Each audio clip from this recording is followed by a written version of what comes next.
जय भीम. मी लिहिलेली एक कविता आपल्या समोर सादर करतोय. त्या कवितेचं नाव तू तंगड्यावर केलास का.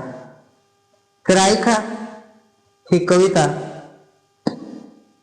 अरे भावा, अरे भावा, उपकार आपल्या बापाचे तू विसरून गेलास का. उपकार आपल्या बापाचे तू विसरून गेलास का. नादी लागून दुसऱ्याच्या अरे बैमाना तू टंगडवर केलास का. नादी लागून दुसऱ्याच्या तू टंगडवर केलास का. बऱ्याच दिवसापासून हेच ऐकण्यात आलं.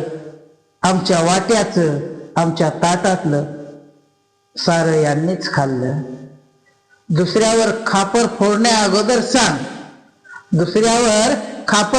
अगोदर सांग तू मुलांना शिक्षण दिलास का. अरे नादी लागून दुसऱ्याच्या अरे बैमाना नादी लागून दुसऱ्याच्या तू टंगडवर केलास का. शिक्षण घेऊन बरोबरी कर आणि वाट प्रगतीची धर. भलं झालेलं पाहून शेजाऱ्याचं जळू नको त्याच्या प्रगतीवर. कामधंदा कर, मुलांना शिक्षण दे. तू जळून राग झालास का.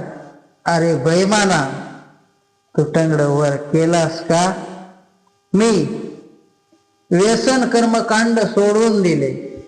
कमाईचे पैसे मुलांच्या शिक्षणावर खर्च केले. तुझे व्यसनात आणि देवाचे नवस फेडण्यात पैसे गेले. नोकरीला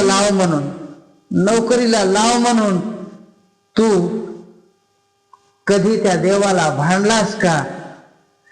अरे नादी लागून दुसऱ्याच्या अरे बैमाना तू टंगडवर केलास का. नादी लागून दुसऱ्याच्या तू टंगडवर केलास का. प्रगती उगाच होत नाही.